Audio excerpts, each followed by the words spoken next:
Hello, welcome to the channel. All honor, glory, and praise be to our one and only Lord and Savior, Jesus Christ. I want to talk to you all in this particular conference about low associations. Low associations and why it is very dangerous to be involved with certain people, whether if it be friendships, relationships, marriages, which are relationships, even if it's people in your own bloodlines, or it could be just various people in your workplaces, various people in your colleges. It doesn't matter the settings. It could be hospitals. It could be manufacturing places. It could be offices.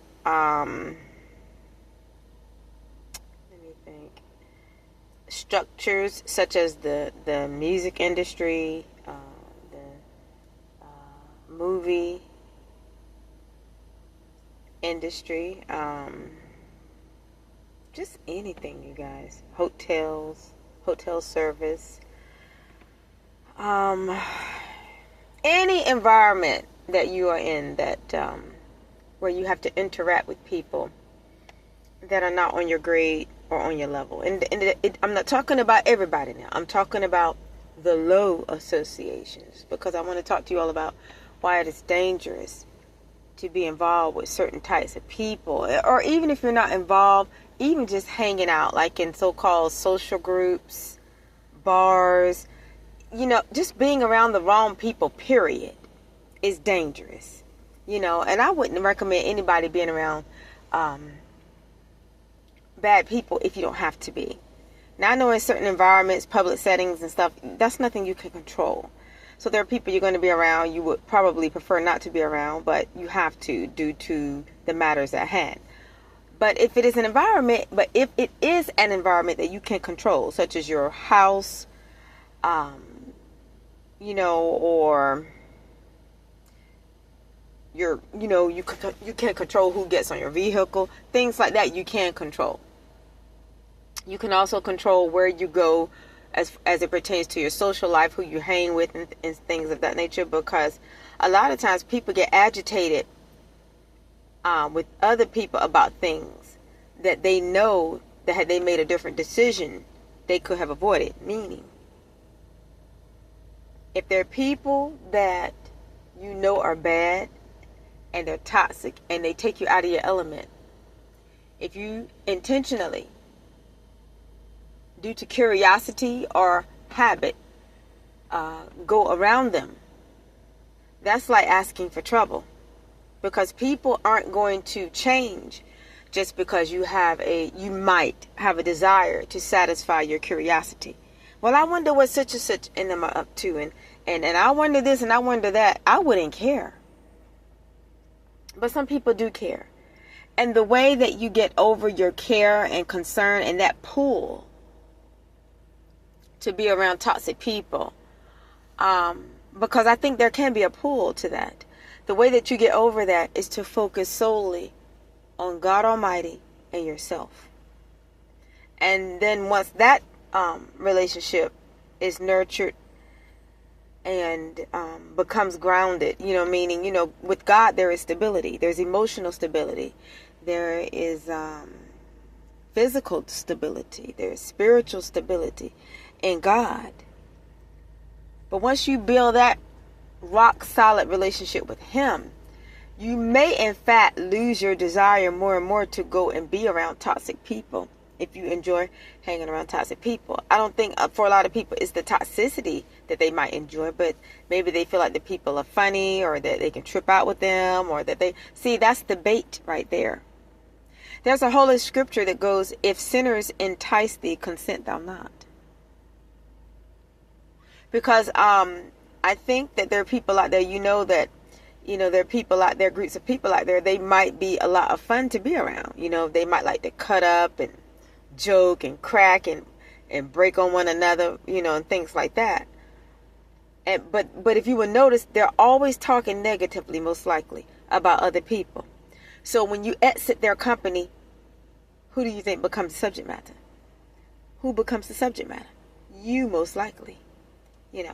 So it's never a good thing to be around toxic people, because being around toxic people can introduce you to worse toxic people. Okay? I believe toxic is toxic, but I do believe there's different levels to toxicity when dealing with certain people, because it's like it's kind of like you got some sinners and you got some sinners that are the worst sinners. It's different levels. Like, you might have somebody that's a sinner and they might be bad, meaning they might I don't know, maybe they like to gossip all the time and spread news totals, what we used to call them.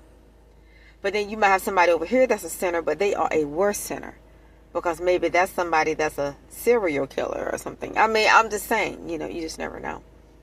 So I just think, that being around the wrong people and low associations, it's just, I know it is not a good thing. And if there's that pull there, and if they entice you, that is something that you need to go to God about. But let me tell you something. It's dangerous to be around people, but it's dangerous to be in social settings with certain people, like hanging out and things. And what had come to mind, before I held this conference, what, prompted me to hold this conference was, how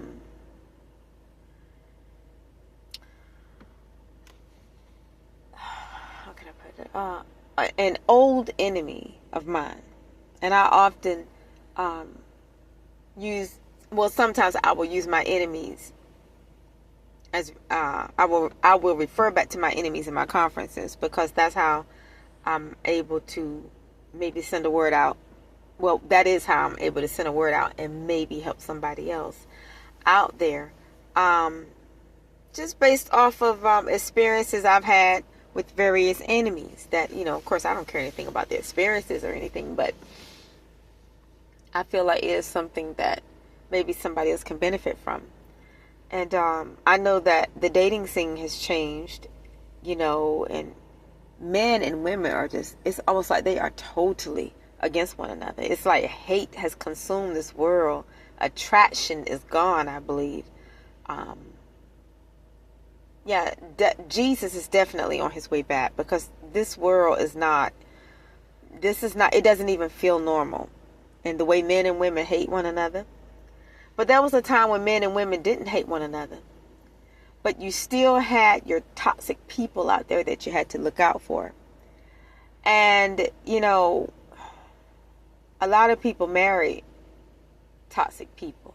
Of course, they probably didn't know the person was toxic before they walked down the aisle, but I'm sure it didn't take too long for them to find out. A lot of times people think people change. No, I don't think they changed. I just think they took their masks off. They took the mask off, And hanging around toxic people, even if it's not a relationship thing, it could just be, or it could be a relationship thing, but then if you're married to a toxic person, let's just say they have a toxic family. And let's just say you are the type of dude or type of female, you are a positive person. So now you've not only taken on, just look at it like this, you've not only taken on that toxic person you're romantically involved with, but you've just taken on that person, that individual's family too. Because where do you think that person came from? And I'm not implying that, just because somebody's family is toxic that they are. I mean, or that, everybody is an individual, but a lot of times people do take on the toxicity of their bloodlines, and then there are that rare breed that don't. There are people out there or out here that are just their own person, and that takes a lot of strength. Or for some people, it may just be they're just naturally who they are, and who other people are has no effect on them. But it had gotten me to thinking about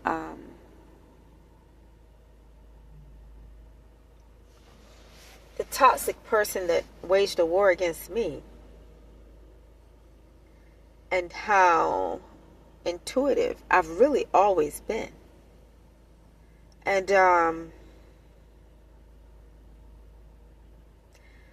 as I've stressed in my conferences before, that individual had a sexual assault case against it involving a female.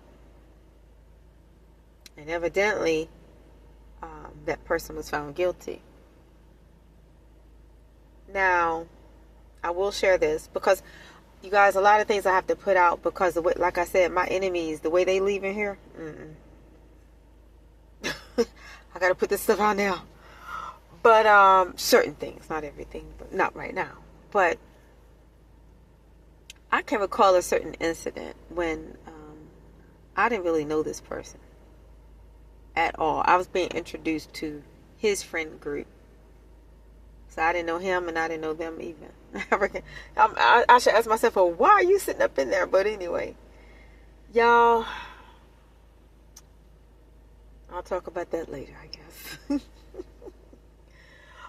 I guess just trying to get out the house. I don't know, you guys. But anyway, not to go left field with that. But I can remember a certain incident. Because, see, no lie can live forever. And the devil can't fake it forever. But I remember, I guess it was nighttime. One night, we were all sitting in his friend's girlfriend's car.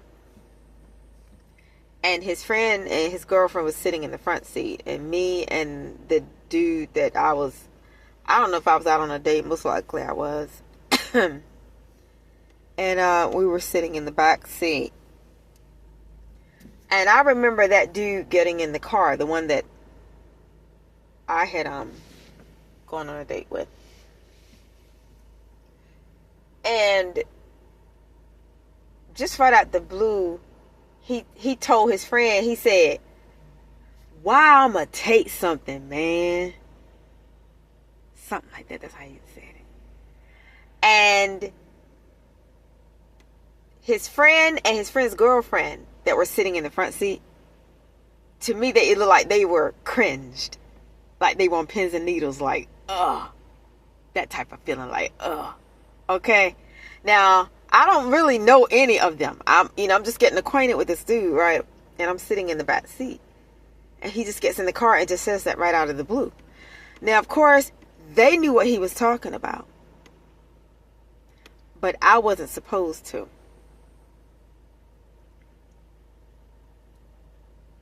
But if I wasn't supposed to know what he was talking about, how is it that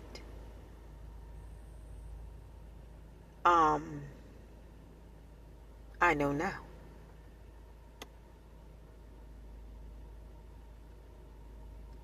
Gotcha. Not you guys, but that thing that was full of lies and deception. Be careful out there, you guys. Low associations. His friends were cringing because they knew exactly what he was talking about when he just got in the car and all of a sudden said, "Wow, I'm going to take something, man." Wow, I'm going to take something, man. Oh, you mean why are you going to take a woman's body against her will?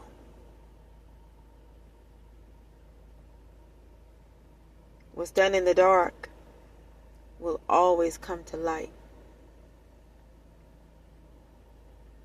See, the things that I picked up on when I was very young, they were like fragments of a bigger thing, a bigger statement, a bigger picture. Me being new to that little, his friend group, I'm not supposed to know any of this stuff. Now am I? I'm not asking you guys necessarily, I'm just putting that out there. I'm highly intuitive. I always have been.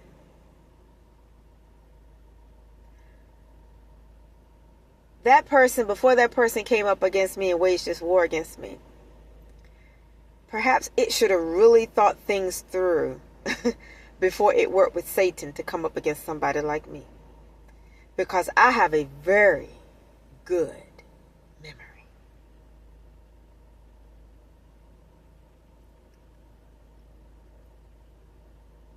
the couple that this individual and I, the couples, used to hang out with, one of the couples, not the girl that drove the red Grand Am, but there was another one that drove a gray Probe.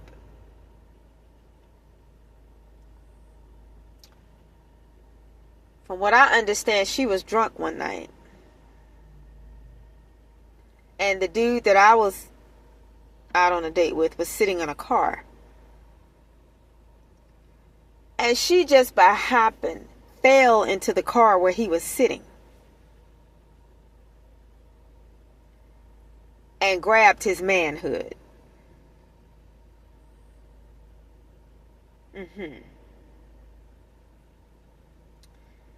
Now, I don't know what kind of fool these Bama's from that town thought I was. But I ain't nobody's fool, y'all. I'm not saying I knew everything. But what I did know were things they didn't know I knew. So I feel like this. People need to think twice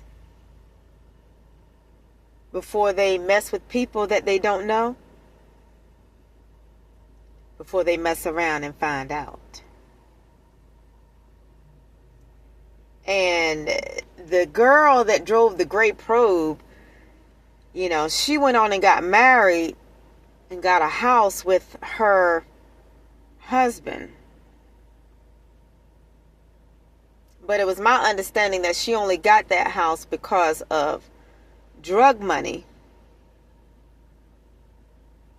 that her husband and the dude that I was dating had hustled up. And that's how they got that house. And these are folks that got their mouth on everybody else.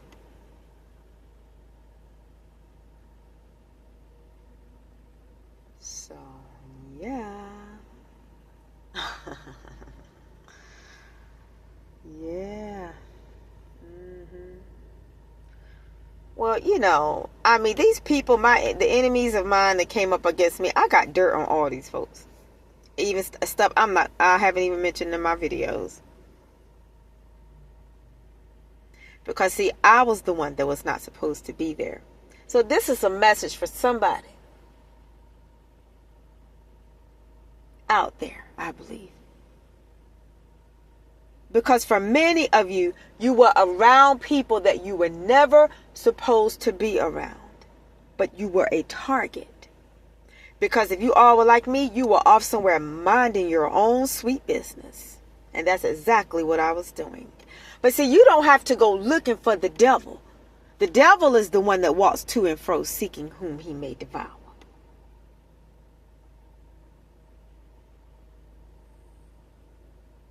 You have to be careful about low associations. Because I would say most of the females that were out in that area when I was acquainted with the person that waged war against me, most of them wanted that person. And I know they did. But I didn't care. I've always been a secure chick. I mean, I just didn't care. I mean, y'all, I'm not saying it like that. Like, if you're dating somebody, you're not like, okay, well, if that person tells you, oh, such and such like me, I'm not saying you're not going to kind of get your feathers ruffled a little. But I'm just saying, I don't know. I'm like, I mean, you know, them chicks didn't have nothing on me. And I've never felt competitive with none of them bum raggedy chicks in Franklinton. With them Franklinton hairstyles. Oh my gosh. If you want to call that mess a style, that ain't nothing. That's what you call, perhaps if they do this, I was going to say, get you some paper hair rollers. Roll that jacked up stuff up with a pack of grease and unroll it. And then just roll out the house. That's some Franklinton hairstyles, if you ask me.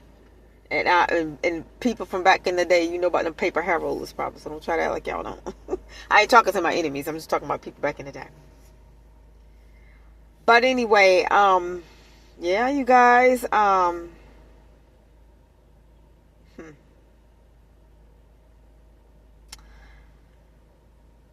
when you cut people off, you guys, I wouldn't recommend you go back.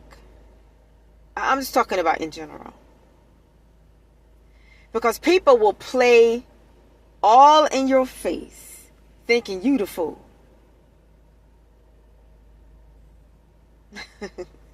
But you're not. Sometimes you got to play it like that until it's time to strike. And see, the thing about me, I know when it's time to strike. I know when to strike, how to strike, and who to strike.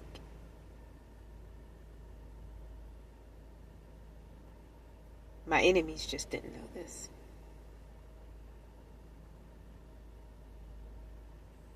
And that individual that tried to defame my name and tried to make me look bad, which I'm not concerned about that, I know who I am, was a total scumbag, as many people probably know. But it was also said that that individual had slept with somebody that was in my graduating class. Now, ain't that something? And that was definitely a rumor that was flying around town. And this is somebody who I think she'd already gotten cut in the face by some girl on a school bus for messing with somebody's, well, I'm not going to say somebody's man, but I'll just say it was over a dude. So, yeah. It was, from what I understood, it was somebody's graduation night. And I don't know who. It was a graduating class. And the rumor around town was that they had went somewhere up in the cut. I guess it was outdoors somewhere. And slept together. So, as you can see, the dude that came up against me, he's a whore. And he has been around. Okay. I told you guys, my enemies that came up against me, they were projecting who they were onto me. Because while they were out there sleeping around and ripping and running back and forth to and from a hotel called the Rim Rock Motel, and ripping and running to and from a club called The Spectrum. And then there was another one down in the cut. The one, that old hole in the wall that had that wood stove up in there.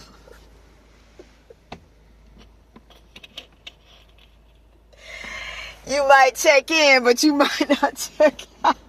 Or was that the other one? Oh no, that was the one with the baseball field where you might check in and you might not check out. You know, that was a commercial about roaches one time. And it was something about a roach trap commercial. It said, roaches check in, but they don't check out. Well, all I can say is that my enemies, you roaches, wanted to win.